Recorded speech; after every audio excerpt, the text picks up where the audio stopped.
You're listening to the Good Old Boys Fantasy Football Podcast. Now here's your hosts, Kevin, Derek, and Alex. All right, and welcome in, ladies and gentlemen, to another episode of the Good Old Boys Fantasy Football Podcast, and it is the Friday Night Lights, the Bet Set Snap Week 1. Here we go, joined as always by your co-host, Kevin. Kevin, how are we doing tonight?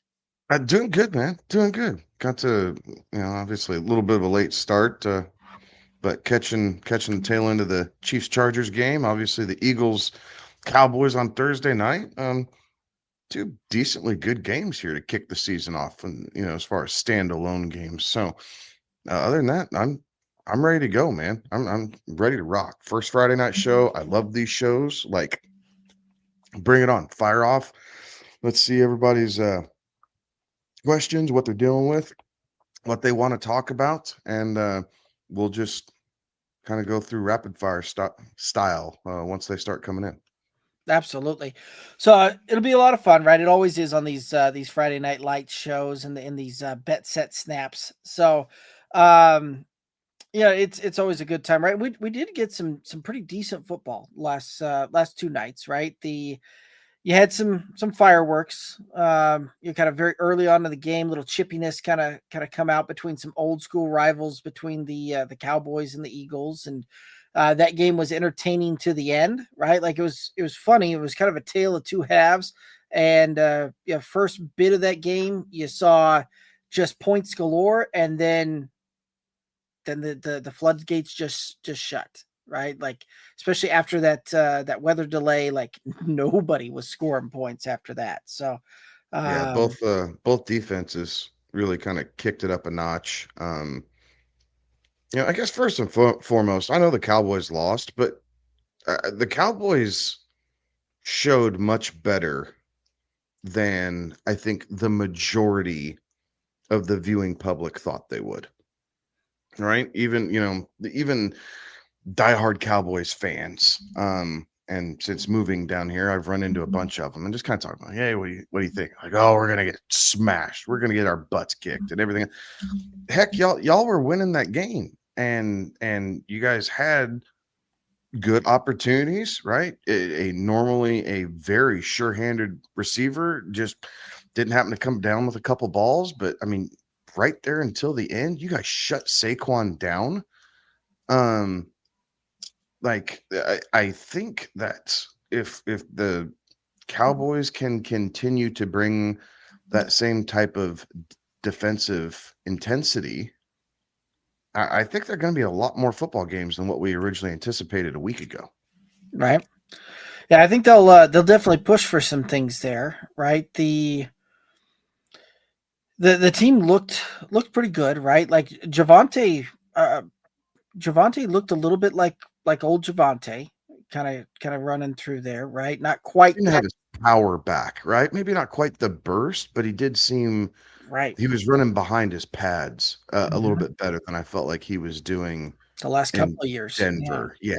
So, I mean, anytime, especially against Philly, anytime you can get short yardage touchdowns, you got to feel like you're doing something right. And it's a combination of the Cowboys having some very good draft picks along the offensive line, and it's starting to show itself, and a running back who is a full now 18 months or so away from his injury and really feeling like himself again. Like he's on a prove it deal too, right? Like Javonte didn't sign big money to go to the Cowboys, and then they turn around and brought Miles Sanders to back him up. Oh, and we're going to draft Jaden Blue, and we're going to throw him in the mix also. Like he knows he's got to go show out. Like there is no security for him whatsoever, and for 1 week he showed the proper intensity. Like, yes, I know Jalen Carter was not there, and that probably changed a lot of things, but you play who is facing you and who's right in front of you. And Jalen Carter wasn't there, so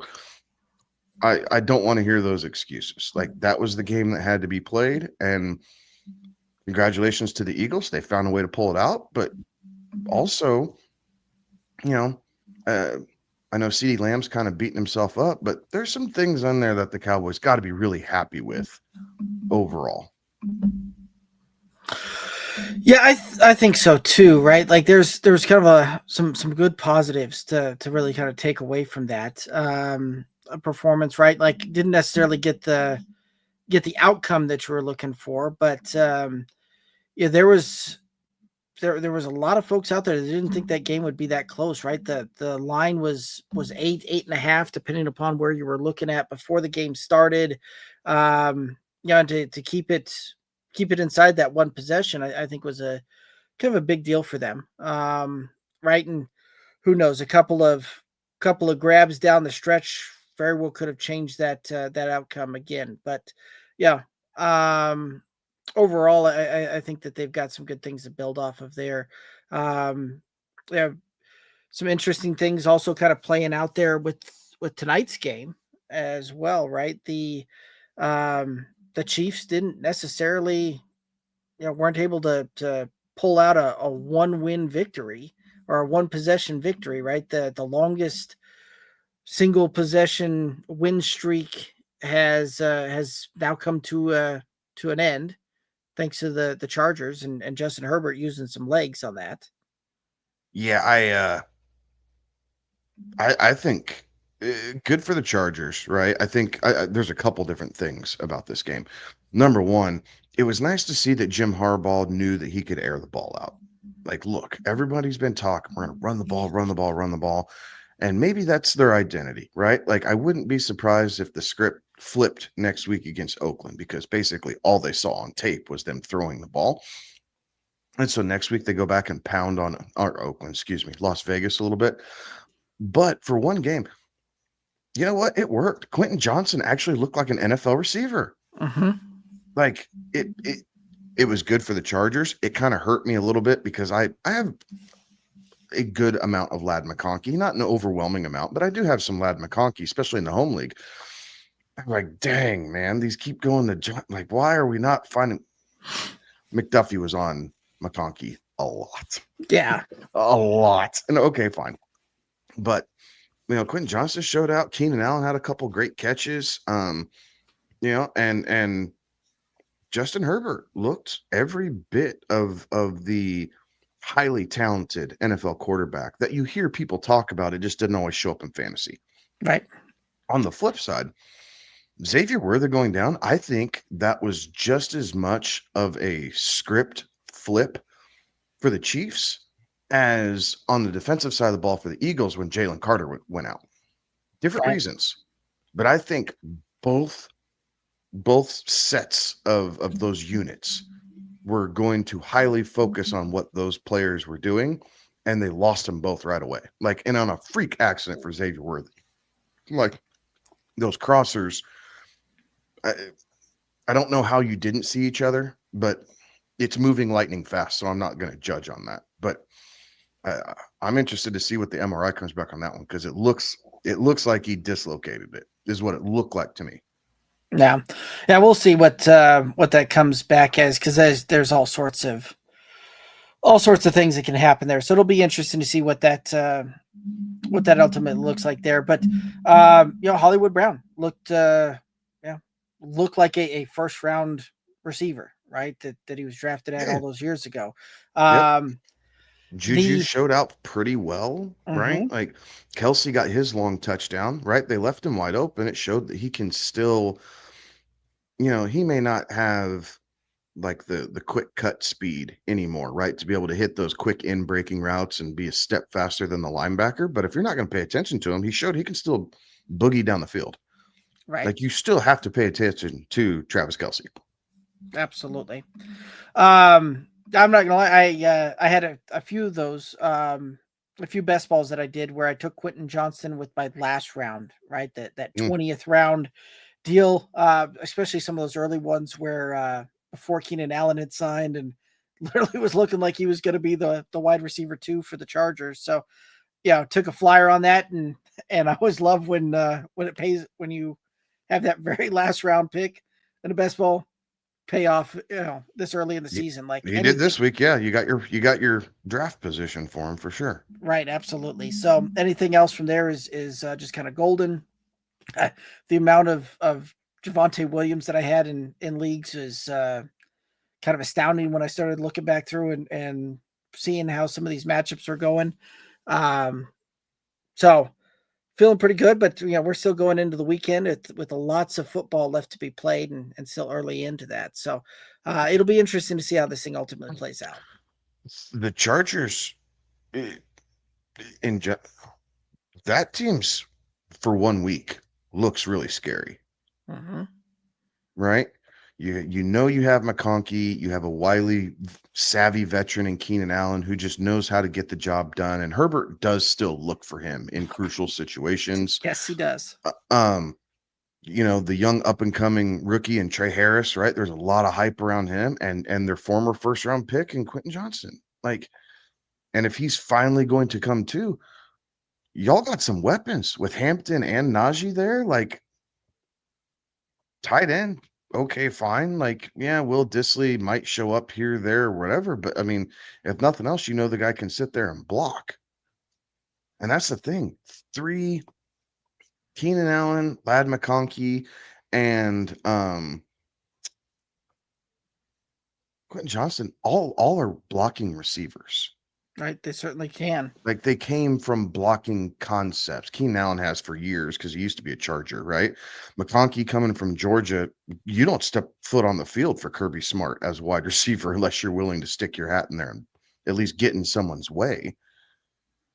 So for 1 week, the LA Chargers look for real, right? Not to overreact, but for 1 week, they looked every bit the team that's going to challenge Kansas City for the West. So now we got to see what the rest of the division, how's the division respond, right? Can the Broncos, hold serve and get over on the Titans? Can the Raiders, I think they're on the road, go into New England and steal one? So it'll be interesting. Yes, and they are, and Las Vegas is at New England, so yes, that's a road game there. Yeah, it'll be interesting to see how that one plays out, right? And Kansas City doesn't get any favors next week, right? They've got to go and play Philly in the rematch of last year's Super Bowl, and Philly, came in, still got the job done, right? And on the Thursday night game and the opening kickoff game, and still managed to hold serve and get the job done. So it'll be interesting to see how that one plays out there. And Philly even got the job done where their wide receiver, number 1 gets 1 target for not even a first down. Right. And I know this is the good and the bad with AJ Brown, right? And we talked about this in the pre-draft hype. And we even went back and forth with that probably 2 or 3 weeks ago, right? Yeah. I was telling you, I like AJ Brown in the second round. I didn't end up getting him in the home league, but I was definitely looking that way. It happens, but you can't overreact. It's 1 week. The sky is not falling. Dallas finally has their full complement of secondary players healthy. And you got to give them credit. They did a good job taking AJ Brown out. It's a little bit more zone what the Cowboys ran, so they're able to keep eyes on him, trying to keep some more eyes on Justin Herbert. They just did a good job for 1 week. Not every week is going to be like that. It wouldn't surprise me after seeing what happened tonight that they might throw in some extra wrinkles for AJ Brown, going, hey, if Quentin Johnston can do this, I bet AJ Brown can do something similar, right? And throw in a wrinkle that looks similar. See if the Chiefs learned, all right? See if Spagnuolo figured out how to stop that, because the Philly offensive line is equally, if not better, than what the Chargers offensive line is. So Jalen Hurts should have similar or better time to throw than Justin Herbert did, and they can both scramble, right? So there's some similarities between the two teams, not a whole bunch, but there's some similarities when you kind of want to slowly peel back the onion that the Chiefs got to figure it out in a hurry. I don't know that anybody had on their bingo card that they would start at 0-2, but they're looking at dead in the face. Yeah, that would be a very interesting turn of events if they do manage to start that off that way. And we'll of course be looking to that as things continue to play out. We do have a couple of questions, comments coming in, so we'll go ahead and hit these up, and we'll keep kind of rocking and rolling. Again, guys, if you have questions, comments, concerns, throw those in the chat. Let's go ahead and chat about that and get the ball rolling with that. But first one up, the King over on YouTube said that they had Hollywood Brown on the bench. That's an ouch. Although, where you would have drafted him, you drafted him as a bench player. It's hard to justify putting him in there for week one. So I get the pain, but typically you're not looking to have that going. Just curious who you started over him. So if you can let us know that in the comments there, King, that'd be awesome. So I was going through and looking at scores before the show started, and I left him on the bench in a league where I think I just forgot to hit sub. Like my my spot was open. And I went, oh no, I wonder who I was trying to put in there. And I was looking through my bench. I was like, yeah, that was definitely Hollywood Brown I was trying to put in there. Like, is kind of a bummer. So now I'm throwing in, who did I throw in? It doesn't matter. It doesn't matter. It was someone not nearly as potentially productive as Hollywood Brown. So now I'm going to be sucking that one for a week. So I hear it. Yeah. Devonta Smith, I get why you did that. Yeah. Like I totally understand why you played Smith over Hollywood. I would have made the same call. Yeah, I would have too, right? Like, tough as that call is on the hindsight to go, I would have made the same call. So King, you can let us know where you're sitting as far as what's your matchups looking like, if you're projected to be behind, ahead, whatever, and if there's some pivots needed to make some things happen, we can discuss that as well. So if you want to, go ahead and throw that in the chat, and we can hit that up and chat about that. Jacob over on Twitch saying, yo, rate my draft. It's a half-point PPR, 12-person, pick number 7 with the snake. It's a 1 QB, 2 running back, 2 wide receiver, 1 tight end, 2 flex. They can be tight ends. Picks in order were CD, Chase Brown, Bowers, JSN, Pollard, Caleb Johnson, Matthew Golden, Roma Dunze, Krosky Merritt, Josh Downs, JJ McCarthy, Dylan Sampson, Justin Fields, Tampa Bay's kicker, and the Packers defense. I like the fact that you were able to get Bowers in the 3rd, right? Most places he was going in the 2nd. So I do like that.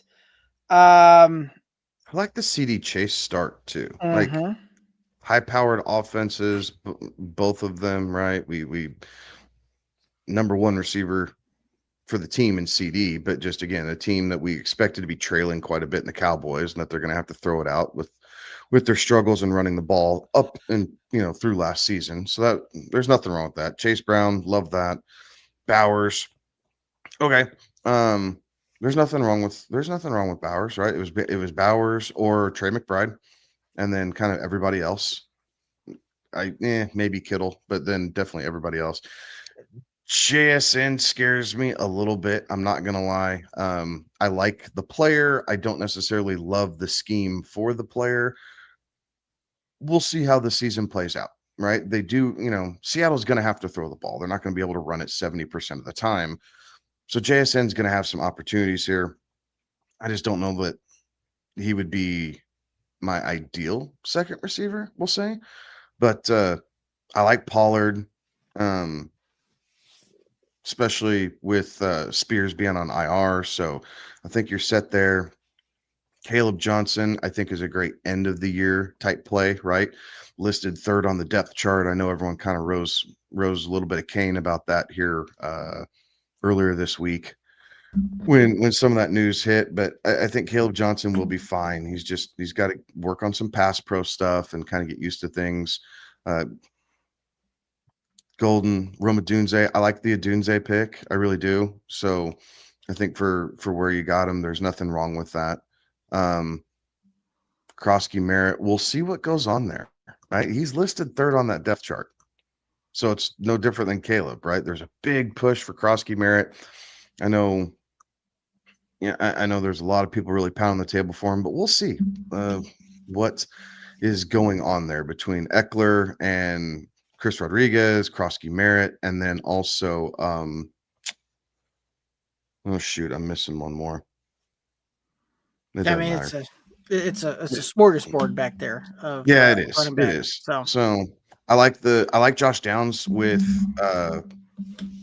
Daniel Jones at quarterback. Like I do think that'll help out. I wouldn't have liked it as much had Richardson been named the starter, but with Josh Downs being paired up with a guy who we know can throw it down the field, I think you're good there. right, And then between McCarthy and Fields, you play the matchup, right? right. Dylan Sampson, potential home run threat. Again, young player.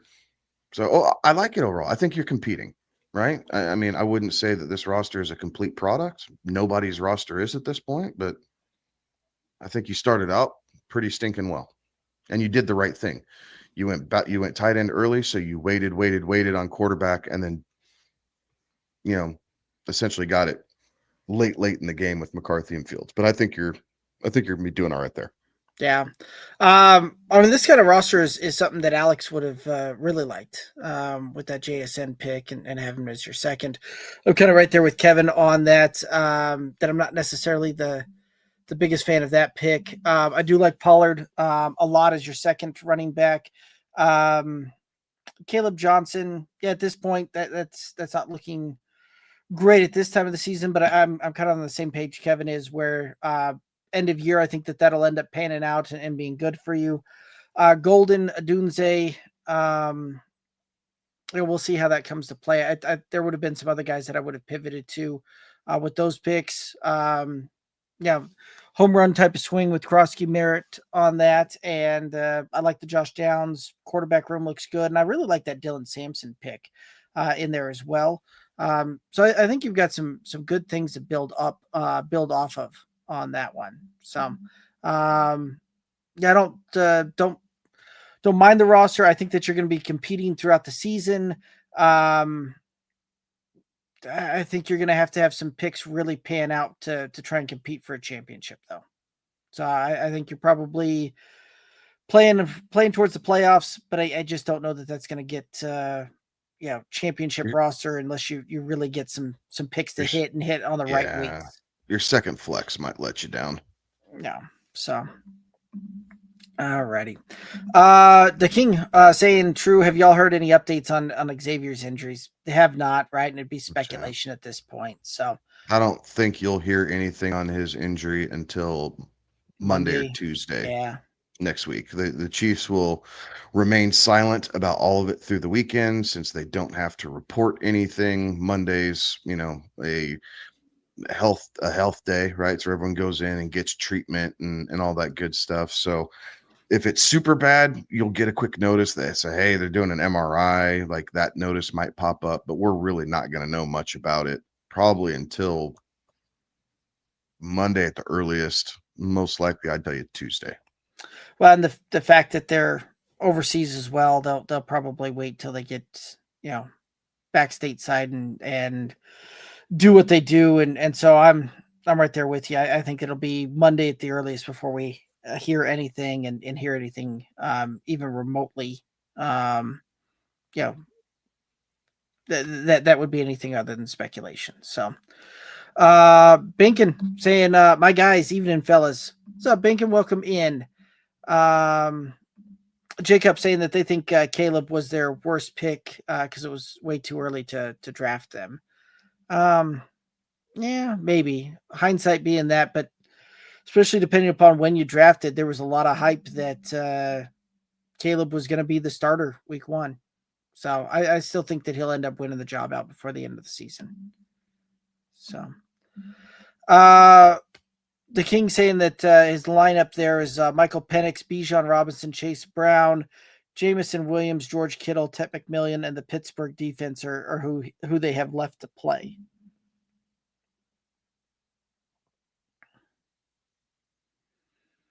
Everybody better than Michael Penix at quarterback? Yeah, that would be my thought as well. That scares me. I think the rest of it, you could be all right. But Penix at quarterback does scare me a little bit. Yeah, certainly some of that it very much could depend upon which Penix you're getting, right? If you're getting that very last week 18 guy, awesome. If you're getting the couple of games leading up to that, little concerning, right? And that's a divisional matchup as well, where those teams really prep and play for each other there as well. So Jacob's asking, can this guy play a piano or is that a green screen? And mystery solved. They've confirmed that green screen there. So Correct. Alrighty. And then the King saying that he's hoping he scores off of bootlegs to Bijan. There you go. I mean, I'm hoping that Michael Penix has a good week, because I do have plenty of shares of Bijan Robinson and Drake London throughout several leagues, and in the home league, right? The one we kind of base everything off of. I've got both Bijan and Drake London. I've even got Michael Penix in that one as well as my third quarterback in the Superflex. But yeah, so I'm right there with you, hoping that Penix has a decent game for the Bijan and Drake London side of things. This Falcons team reminds me a little bit of the old Texans teams with Matt Schaub, Andre Johnson, and Arian Foster. And there was a year that I think I had all three of them, and I think it was one of the early years, Derek. That was like year 2 of our league, so 17 years ago, something like that, I think is when I had that. Maybe 15 years ago, something like that, is when I had that matchup. I think I might have won it that year. I don't remember. I know I did. I know it went okay. It was a year where Arian Foster stayed healthy. I do remember that.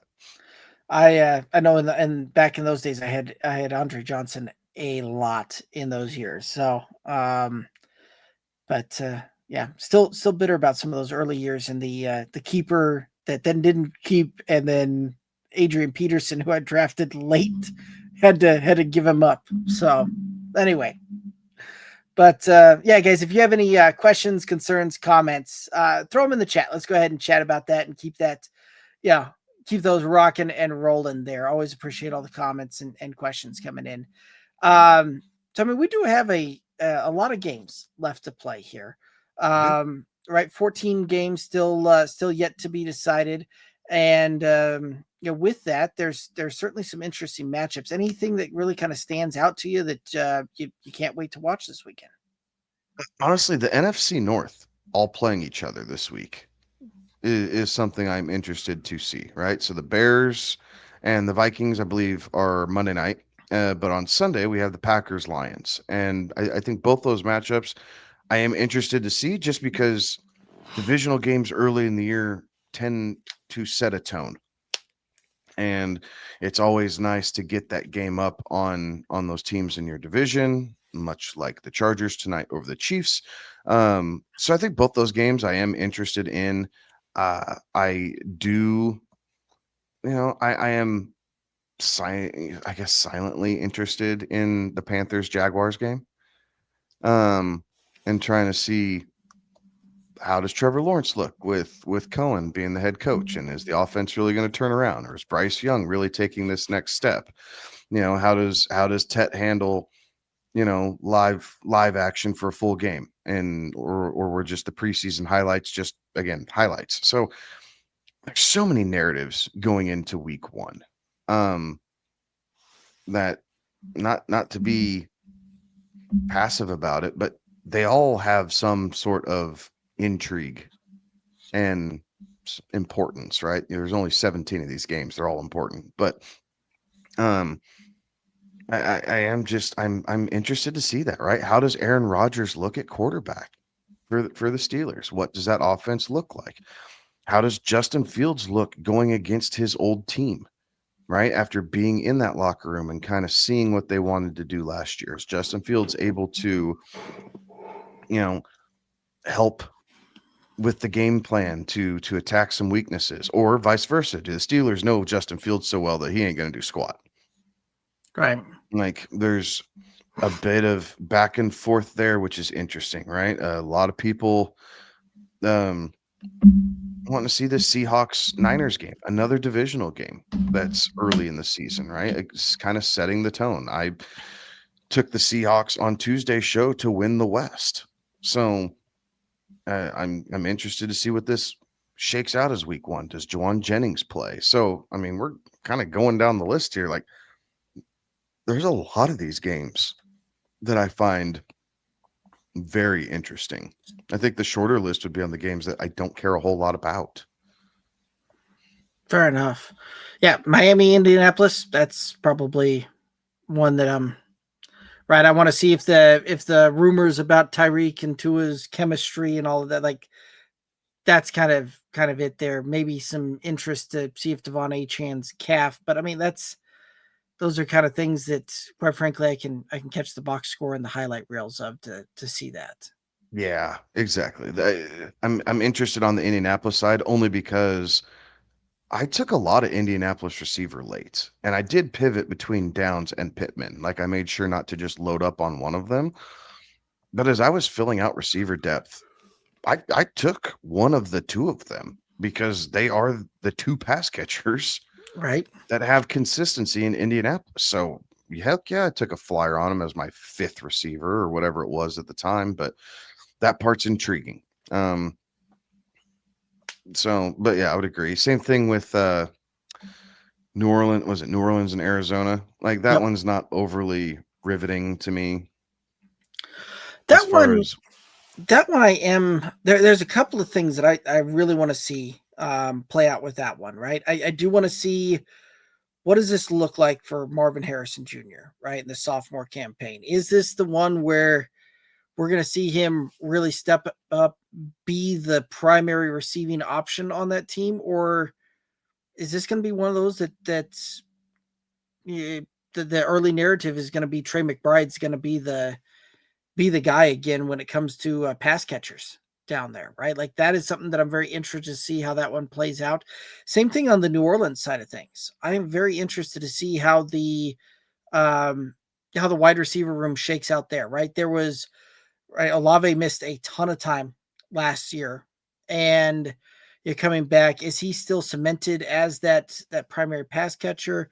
There was a lot of kind of rumblings and all that through the beat reporters that Shaheed would very well could end up being the primary receiving weapon on this team going down the stretch. And so very, very interested to see how that ultimately plays out. And really want to see what that one looks like. So there's a couple of storylines and a couple of narratives that I do want to see how that one plays out. But overall, on the surface level, I'm with you. That matchup just doesn't necessarily, blow my hair back. So, Washington, New York, it's an interesting one from a divisional standpoint. When we were talking on the Tuesday show, I picked Washington to win that division. New York certainly has some revamped offense, bringing in 3 new quarterbacks on that roster. It's actually interesting to think that they don't have a single quarterback on the roster today that they had a year ago. But so there's some of that, right? The Seattle, San Francisco, interested to see how that one plays out there. But there are some really, really good matchups there. Anything that really kind of stands out to you as a potential, upset alert for opening week? Let's see. I guess I'm going to take a step back. I'm going to bring up the game that we haven't. Is Baltimore Buffalo. Oh, yep. I didn't mention that one because yes, just want to watch that. Yes, absolutely. Upset alert. I don't know. Is it? I mean, are there upsets this early? Like true upsets this early in the season? I think we probably saw the one we're going to really see this weekend, right? With the Chargers, right? Because no one really expected the Chargers to win. I mean, had the Cowboys been able to keep their poop in a group, yeah, that one would have been classified as one. Mm-hmm. Broncos are big favorites against Tennessee. Here's one. Traditionally, Cincinnati gets off to a really slow start. Mm-hmm. Oh yeah, right? last year, point in case.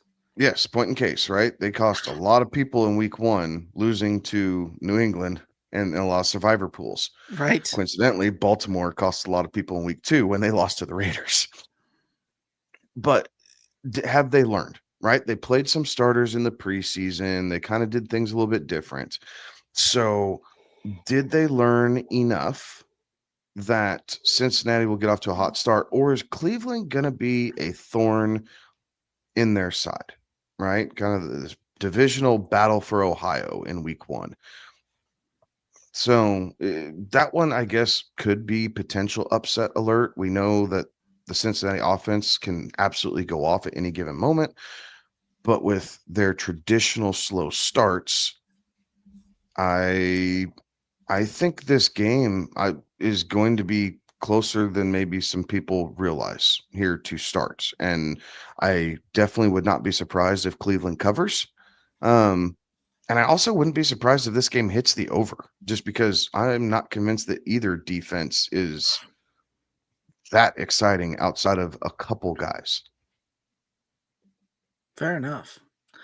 Yeah, I was looking through it, and there's a lot of these games that are ultimately almost coin flip type of games, right? Like Vegas has a lot of those odds at anywhere from a half point to a point and a half type of thing in a lot of these cases. So yeah, when you start getting inside of that inside that range, oftentimes it's kind of that coin flip, and now you're dealing with a home field advantage, something like that, more so than anything else is where that kind of looks at. So a lot of, on the surface, a lot of kind of coin flip type of games, which is good to see coming out the gates on this one. I I kind of like that call from when you're looking at a potential upset with the Cleveland Cincinnati. Like, I think that one could be much closer than a lot of people think, right?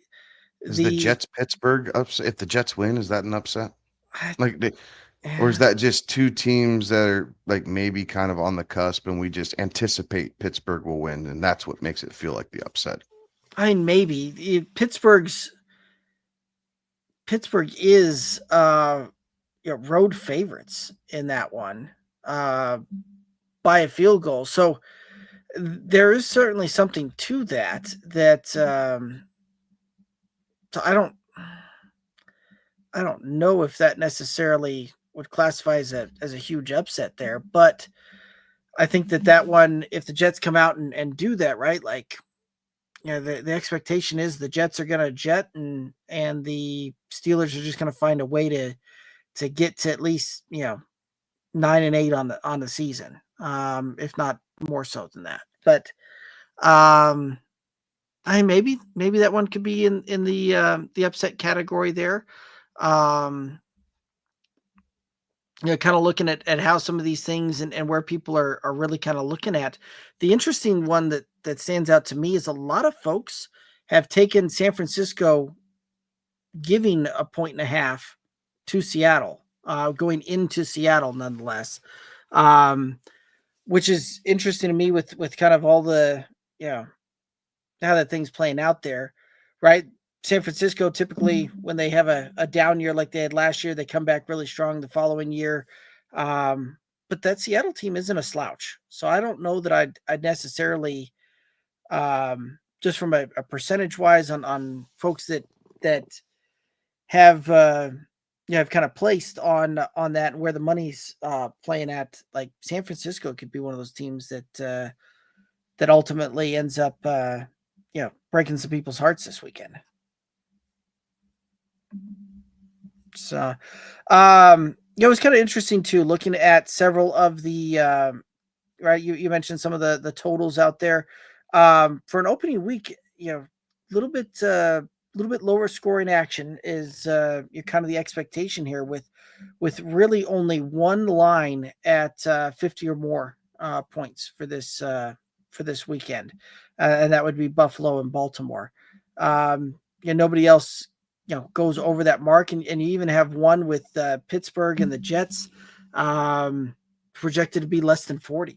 So that'll be a rather interesting game there as well. Anything that you, right, and potentially when looking at some of these lines here that can be a good indicator on potential games and maybe target players from a DFS perspective, and really looking to try and get players in this game for point potentials, things like that. Any matchup that kind of stands out that you might be looking for from a DFS side of things?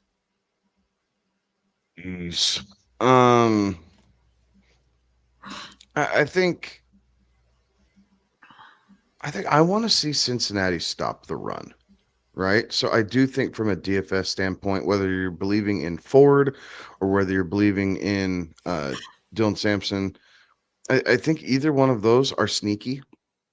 I think that some of the wily veterans, if you will, like Ramondre Stevenson, is priced, you know, down there a little bit, and he's listed first on the depth chart, right? So we may not see Henderson get a bunch of touches. Maybe this week one, he's only going to see 10 or 12 touches. That could be enough for him. We've seen how electric he is. But if they're salting the game away and New England does get up, it could be Stevenson that ends up with a bunch of those touches. Another guy who I think you could see some late points, right? Deep, is Trey Benson. We heard a lot about how Trey Benson was going to be much more involved in this Arizona offense. New Orleans is not a very good football team.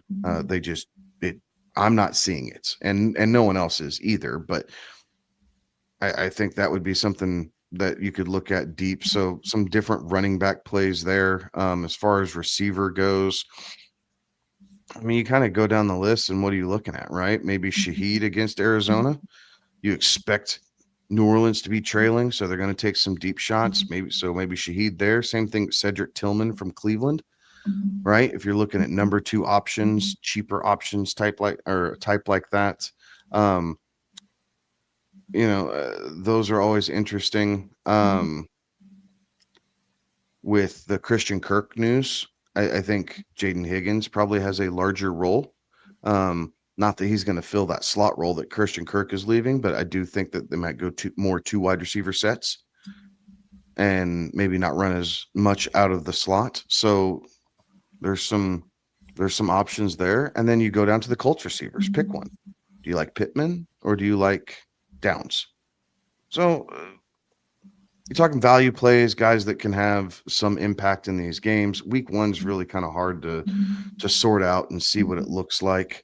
But those opportunities are there. Marvin Mims for the Broncos, the deep pass, right? And see if he can connect with Bo Nix is another guy that is interesting, and to kind of see what goes on there. And then 1 or 2 for the tight ends, like Hunter Henry against Las Vegas.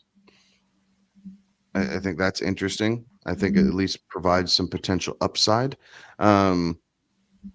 Going even deeper, Brenton Strange from the Jags versus Carolina. So some value plays there. Obviously, it's way off the top of the line, but you need 1 or 2 of these guys to kind of hit if you're playing in big cash tournaments. Right. There's a couple of these that, right. And you brought up that Cincinnati Cleveland game. Like, that is one that I'm really liking to kind of focus on as far as players to go after and really kind of try and target there, right? With some potential value plays in there, right? Joe Flacco, I think, is an interesting play there, especially if you think Cleveland's going to be down towards the end, right? Garbage time counts. And I think there could be some good things there. Potentially going with like a Jerry Jeudy stack, a Jerome Ford stack, and a David Njoku stack. So like really kind of loading up on that one. And then at the same time, you do that to kind of, then pay up a little bit on guys like a Jamar Chase, who could have, be a game wrecker in himself, right? Like, and then from there you start kind of sprinkling in other pieces to fill out that roster. But like that could be a very interesting lineup to kind of rock and roll there, and it certainly allows you to stack a few things. So that could be a fun one there. Another game that could be a fun one to look at stacking some of that would be like a Tampa Bay Atlanta type of deal, right? Like, you can go out there and and get a few pieces here and there, right? Like if you're going with Atlanta, Kyle Pitts, a little bit of a lower price tight end on the DFS side of things. You spend up on Bijan, spend up on Drake, but then you spend down on Penix, and you're banking on an Atlanta offense, right? Like that could be an interesting one there. So there are a few of these kind of mixes and matches that I think will be really interesting, and you can have some fun with in the DFS side of things, and really potentially do some stacking on that as well. And so, there is some contrarian plays that I think you can find out there that ultimately you can have a lot of fun with. Any other thoughts on this one? No, I don't think so. Alrighty. Any players that you might be, from a prop perspective or from just an overall big week for fantasy that you kind of calling your shot on here in week one? Ooh, week one. Honestly, I'm week one. I'm a little scared. I think it's going to be good for the quarterbacks. I think we're going to see some different things. Jaden Daniels, Joe Burrow, I think Baker. I think the top end quarterbacks are going to continue to perform at top end pace, which is a good thing. It's what we want to see. It's why we drafted these guys. So I think that you can rest assured there. But I do think defensive struggles are going to be real. I don't think San Francisco and Seattle is going to be a particularly high-scoring game. I'm not convinced that Miami and Indianapolis is going to be a very high-scoring game just because offensively. But then, you're hoping that you can get Cincinnati and Cleveland to kind of pair up on some of that and take some of that juice back and be fun with it. So I do think we're going to see a mixed bag here in week one. From a fantasy purpose, the biggest thing is just don't overreact, right? There's so much going on that you can't overreact to 1 week. It's not good for anybody, and you're not going to be doing yourself any sort of service by freaking out over week one because your guy had 0 catches or 1 target. Right. Yeah, that's always the funniest thing to me are the folks that start taking victory laps after week one. Right? Don't do that. We're not even a percentage through we're a percentage, but not not a high enough percentage through even the regular season of fantasy to be trying to call victory laps at that point, right? So that one always kind of cracks me up there as far as that goes, right? And that's one of my guilty pleasures, I guess, is starting to scroll through some of the socials, especially Tuesday after the games are all said and done, and watching the overreactions, especially early on in the season. Oh gosh, yes, right. I called that. Just relax. Right. There's only at least, in most leagues there's only at least 13 more games 13 more weeks to be played before you even get to playoffs. So it's we haven't even hit double-digit percentages of regular season for fantasy to be played out, but people taking victory laps on things. So, anyway, it's always fun and interesting to watch that. But I think you're right. I think we'll see some good things here from some of the quarterbacks out there. There's lots of storylines that I'm very interested to kind of see play out here as well, right? Like that Seattle team, right? There's been a lot of kind of talk around what that running back room is going to look like. So I'm very interested to see how that plays out here in week one, right? Coming into tonight, there's a lot of that. Hey, how's this going to be utilized in the running back room for the Chargers?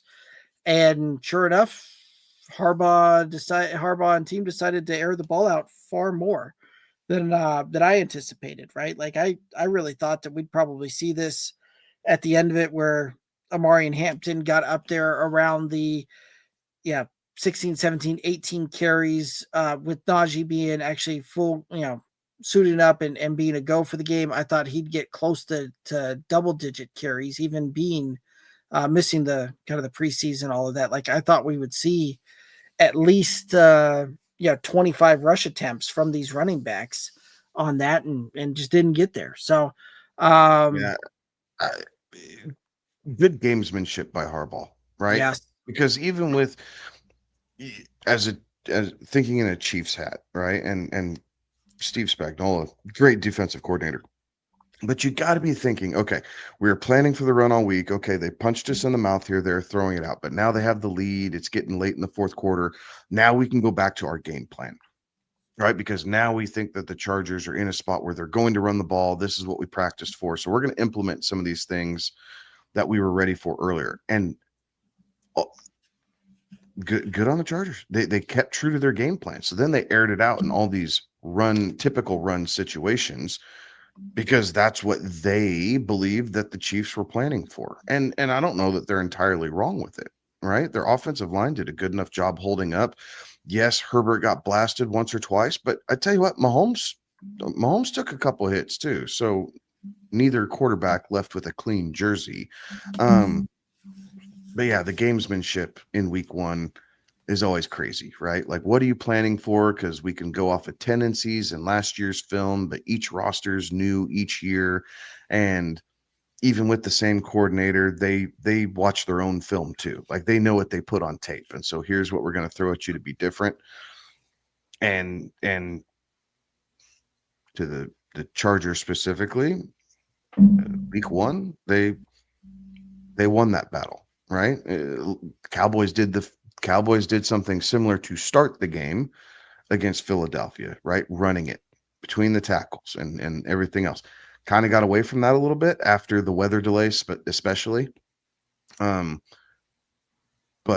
when the Cowboys were most successful, it was because the Eagles didn't think they could run it, and they were trying to keep everybody back, and the Cowboys were able to gain 5-6 yards on first down and create short down and distance on second. And they kind of got away from it and cost them at the end. And not only that, they were getting between the tackles too, right? Like, so that was an interesting thing there as well, right? Now, some of that could be, you put Jalen Carter in the mix, that could drastically change that. But, well, the game we saw, they were able to actually establish the run going right up the gut. So, very interesting to see that as well, right? And that was one of those that, watching the Eagles play through too, I feel like they're still trying to figure out their offense a little bit. Like, that was both sides were pretty vanilla until the Cowboys tried to ramp it up there in the fourth, and again, a couple drop passes. It happens, right? But typically, you expect CeeDee Lamb to come down with a couple of those balls. CeeDee Lamb expects that of himself, right? Like, he is not saying, oh yeah, I had my best game out there. He realizes he left a couple plays on the table. He was calling it right as the game was ending, right? He was telling everyone, that's on me. Said, that's my bad. I need to own this. And he was acting like a captain should, and owning his faults, realizing that there's areas where he needs to get better. And sometimes you don't see that out of specifically the Dallas Cowboys. And so maybe, just maybe, it's a slightly different team than what we've seen in the past. Very well could be. So, well, anything else you want to hit up and talk about here tonight before we call it a wrap? No, I think I'm excited for week one. That's the bottom line, right? Like, we will have a better, not a perfect, but a better understanding after this weekend's games. So we'll be able to dissect a little bit of that, talk about it on Tuesday, and then going into week two is where you can really start making some true roster decisions, because we've seen a few things on tape. Maybe we understand snap share and route usage and some of that, at least for a 1-game sample size, and we can make a couple better assessments than just preseason hype and armchair quarterbacking. Right. Yep. And so it'll be fun to see this and see how that plays out. And you cannot wait for this. But Yeah, I'm not seeing any other questions coming in, so I think that's gonna do it for us tonight. We'll be back again on Tuesday. And guys, again, if you have any questions, concerns, comments over the weekend, lineup decisions, things like that, you hit us up on all the socials: Twitter, Instagram, Facebook, TikTok at Good Old Boys FF. Make sure you head over to YouTube, click that subscribe button, ring the bell. But that's gonna do it for us tonight. He's Kevin. I'm Derek. Have a good one. Be safe. Toodaloos.